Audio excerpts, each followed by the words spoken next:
Hi, I'm Miss Boom. Today we're going to look at quadratic models.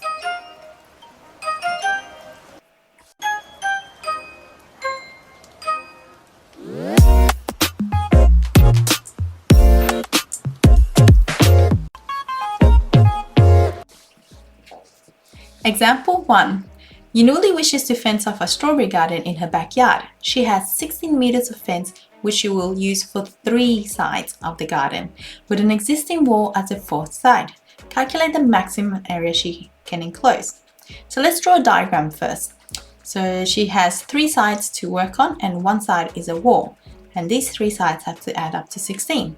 So if I name one side as x, then the other side will be whatever left over from 16 meters. So each of these sides would be 16 minus x divided by 2. And we can simplify that. 16 over 2 is just 8 minus x over 2. Now the area is what we're looking for, and it says it's asking for the maximum area. So let's calculate the area. The area is length times width, so let's multiply these two together. And now we have 8 times x is 8x, and then x times minus x over 2 is minus x squared over 2. I've just rearranged it so that the highest power of x is always to the left. Now we can take out a minus half. So now we're left with x squared minus 16x, because minus and minus gives us a plus. So now completing the square, that's 16 over 2 is the 8 there. Now don't forget the bracket so that we can expand the minus half to the minus 64. Minus half times minus 64 is positive 32. Now we have the equation in turning point form with the turning point as 8, 32. So the maximum area is the y value, which is 32. So we can write it, our answer, the maximum area is 32 meters squared when x is 8. Oh, bless me. Example 2. Angelina throws the ball and it leaves her hand at a height of 1 meter above the ground, and Gab catches it 8 meters away at a height of 1 meter. It is known that after the ball has gone 2 meters, it is 13 meters above the ground. If it's getting confusing, I would go through and label which one do I think it's an X and which one I think it's a Y. So height of 1 meter, that sounds like a Y. And then Gab catches it 8 meters away, so that's X. Height of 1 again, so Y. It is known that after the ball has gone 2 meters, it is 13 meters high.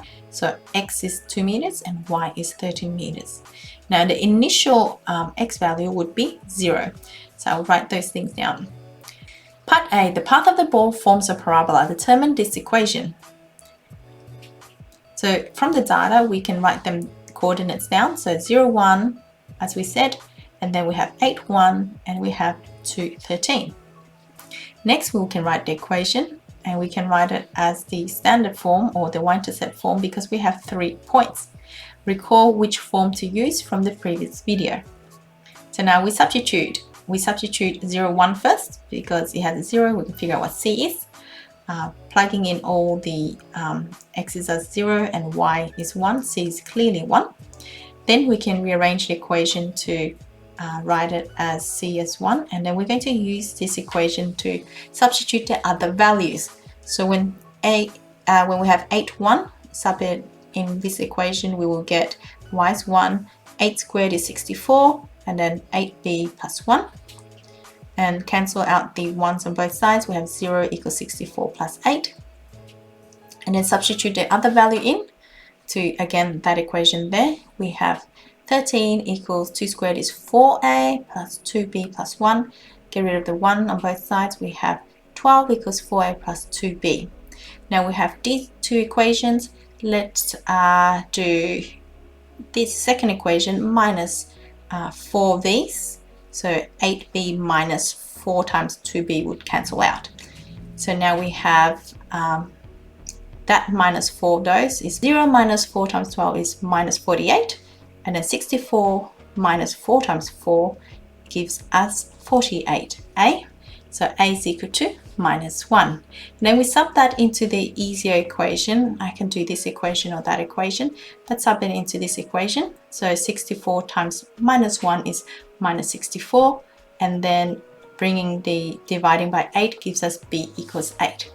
So now we have the equation as y equals minus x squared plus 8x plus 1. Thanks for watching. I'll see you next time. Bye.